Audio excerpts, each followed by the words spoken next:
हम तो टीप टाप के बैठी मैं ठीक काट ले है ना। चल काटन में डाल दे भाई। तो हेलो दोस्तों, जय श्री राम, राधे राधे। हम लोग के चैनल पे आप सभी का स्वागत है, अभिनंदन है, वेलकम है।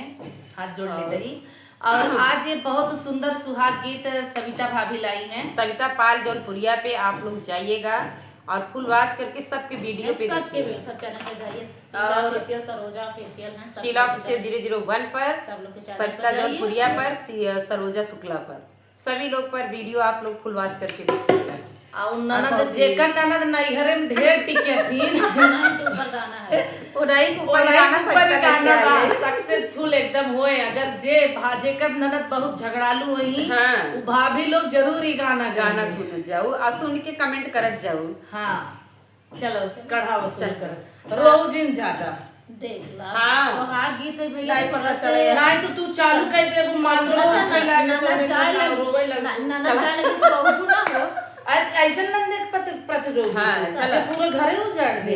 कुछ भी करे लेकिन गाना तुझे रो चला हम रो देथु है। अरे वो लगा था ननद बेचारी मदरो उठत है। हाँ चला तो क्यों करना दो ननद बेचारी भैया करती है उन्होंने। चला। बेचारी की तो सब अच्छा चल चोरी लगाए दे और नंदे के ऊपर चुप रहे।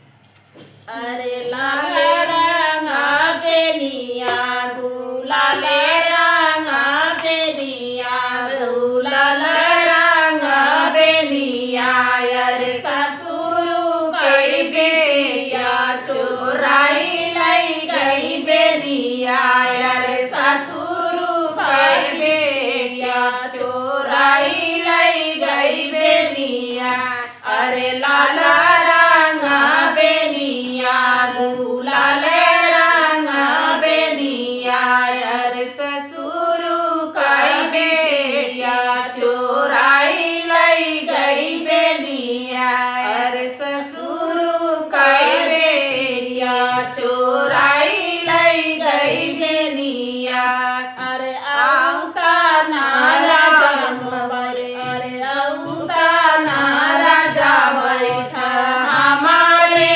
पलनिया अरे हमारे से जरिया अरे हमारे से जरिया अरे सुना अपने बहिनी के हाल रे राजा अरे सुना अपने बहिनी का हाल मोरे राजा अरे लाल रंगा बेनिया गुलाल रंगा बेनिया गुलाल रंगा बेनिया अरे ससुरु कई बेटिया चोराई लाई गई बेनिया अरे ससुरु कई बेटिया चोराई लाई गई बेनिया अरे कई से कर बैठी रानी तोहरे से लगिया अरे तोहरी से दरिया अरे बहिनी के हमारे लगाई धान चोरिया अरे बहिनी का हमारे लगाई धान चोरिया अरे लाल रंगा बेनिया गुलाल रंगा बेनिया अरे ससुरु कई बेटिया चोराई लाई गई बेनिया अरे लाल रंगा बेनिया गुलाल रंगा बेनिया चोराई हरी बहिनी।